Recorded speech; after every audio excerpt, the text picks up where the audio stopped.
Today we're doing microblading, and let me share with you a couple of tips how to mop and use ruler. So first of all, we always wipe it with alcohol swab. Very well.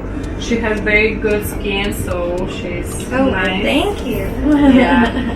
She's a good candidate for microblading. Unfortunately, not everyone is good candidate for microblading. So I'm really picking now who I take for microblading, but she has perfect skin, so I'm excited for microblading. So very important for the ruler is to find the proper center of the face, because if you don't have the proper center, then all your measurements are off. So what I use the top measurements on the ruler. That's why I actually designed this ruler. You may find a lot of copies out there, but I did the original design. So I put the measurements on top here, so this way when I place, I can see where her inner corners under what line are falling, so this way I can move it and shift and try to find the proper center. Of course, you need to stand like straight. Right now it seems like both inner corners are at the black A, so I will leave it like this, and then I will mark my center. And you want to place the ruler not too close to the eyebrows, not too far. You need to leave enough space so you can work.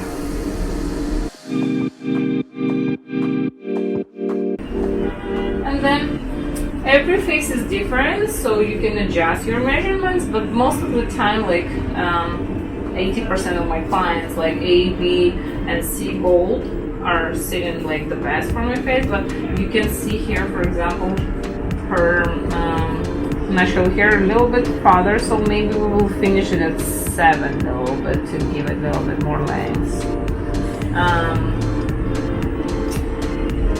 She has nice eyebrows also, so I'll follow the directions, and I'll take that first A as my guide for the beginning. Gold B, 5, and gold C. Should sound pretty good. And then I'll just connect A and 5, the guide for my lower arch.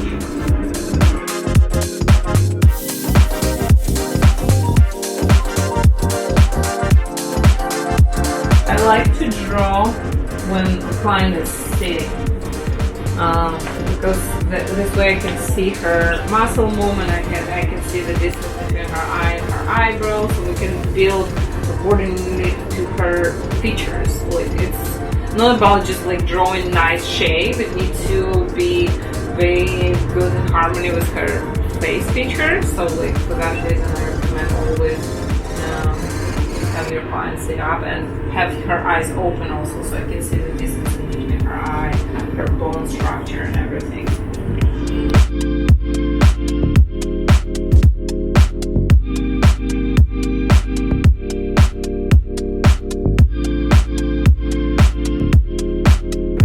Yeah, when I'm looking at her face and her eyebrow, this part is like too narrow, so for sure she needs a little bit more eye here.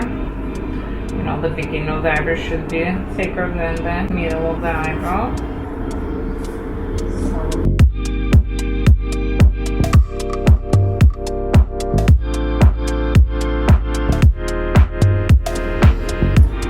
So this is black pencil.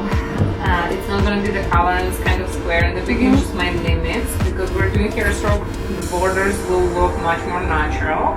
But what do you think?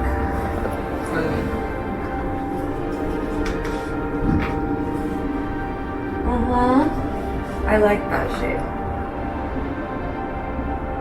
Yeah, it's still natural, but it's full.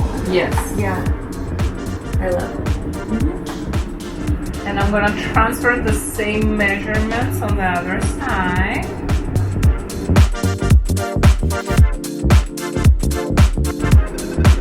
So in the beginning, in the middle part of the ruler, I designed it this way so we can actually use the measurement and transfer the bulb, like on which line it's aligned here, so we can put it on the other side. And for example, here it is here, and we're putting it here also on the other side. And then we can also use the mapping string.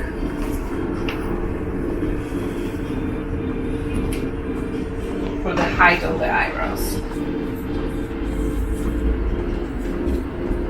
So now I'm going to transfer the height of this eyebrow on this side.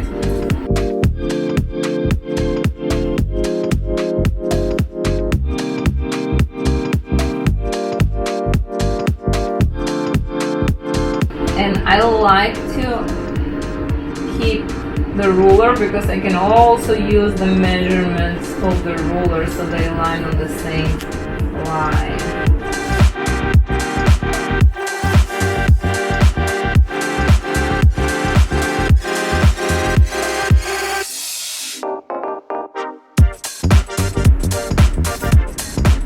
And always take a couple of steps back so you can see the shape better. I love using this micro teeth column, I don't know how to call it, for designing, like to remove any imperfections.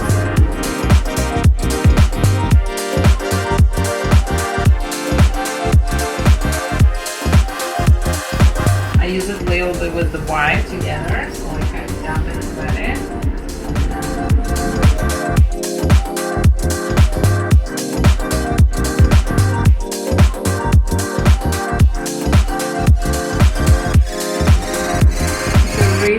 I fill in sometimes is that, like, when I'm building the shape, some parts will be getting darker, so it's kind of not helping to see the shape, so I'm a little bit filling it in on both sides so I can see a little bit better.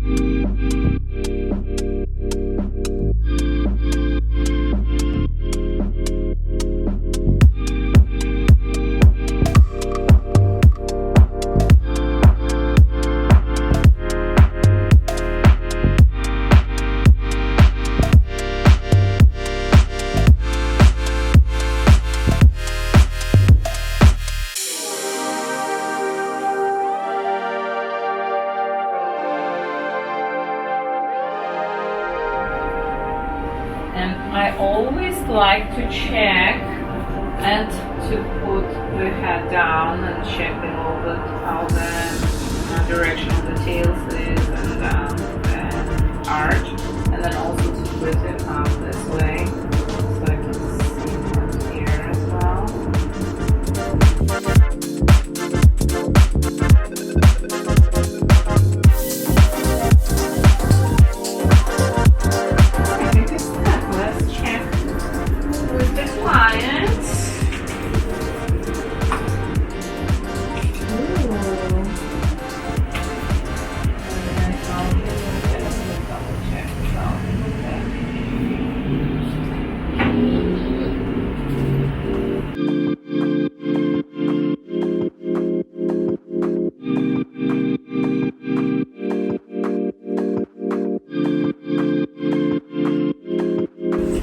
Okay, so we're good? Yes.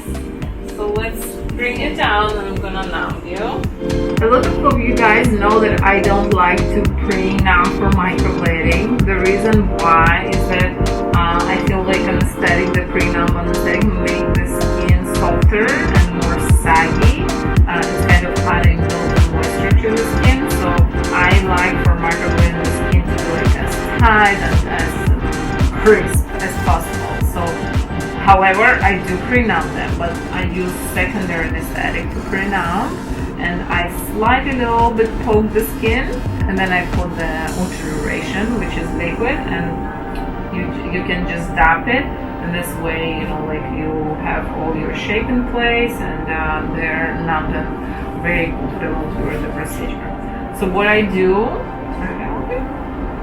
I just slightly go and poke the skin with the same needle I'm gonna use for the procedure.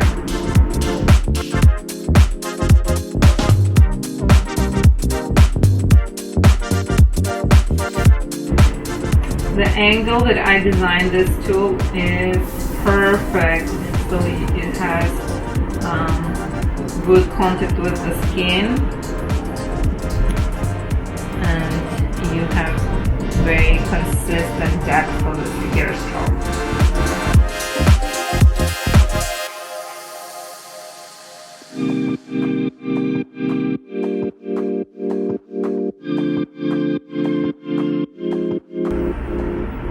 How does it feel?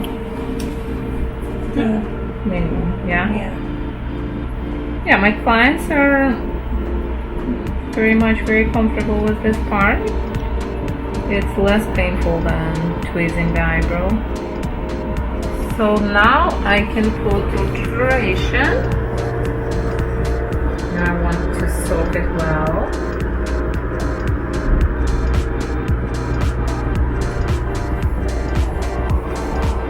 Our best seller in aesthetic is ultraduration.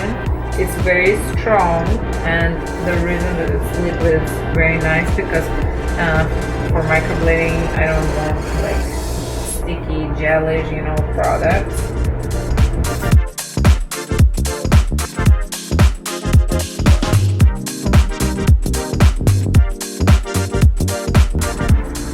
You don't want to go too many times over the same spot. Just quick pass without being too aggressive to the skin. That's enough.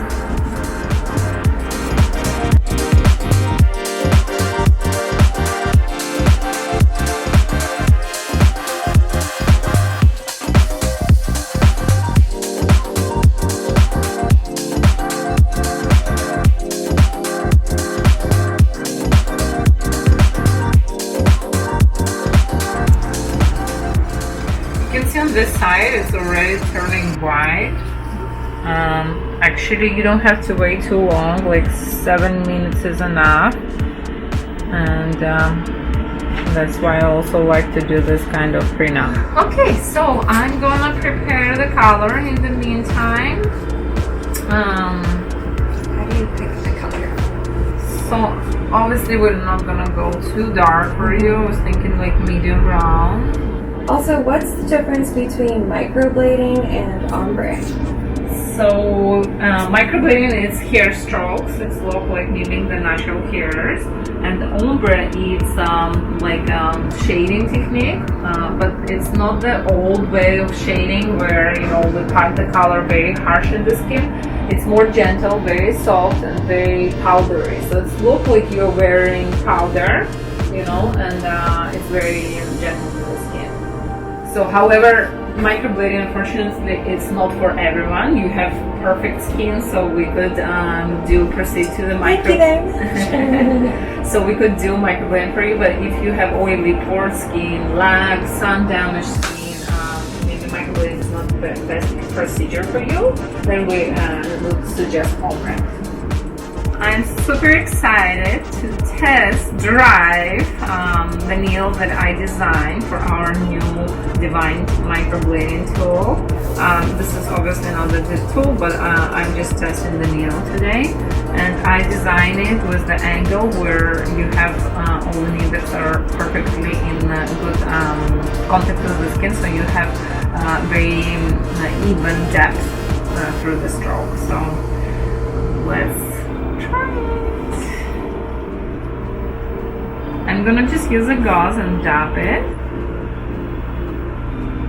That's why I prefer ultraduration compared to like sustain or tag, because they're gelish and it's not gonna be easy to remove it like this. But ultraduration is liquid, so you just dab it and it's gone.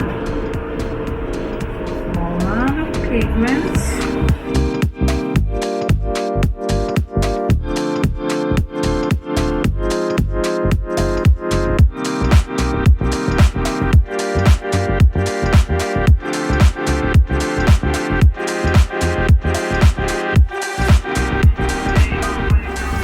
By the way, I love this needle, and it's so good for beginners too, because it's like really hard to go deeper. It's super sharp. It's 0.18 millimeters, so it's very, very nice needle.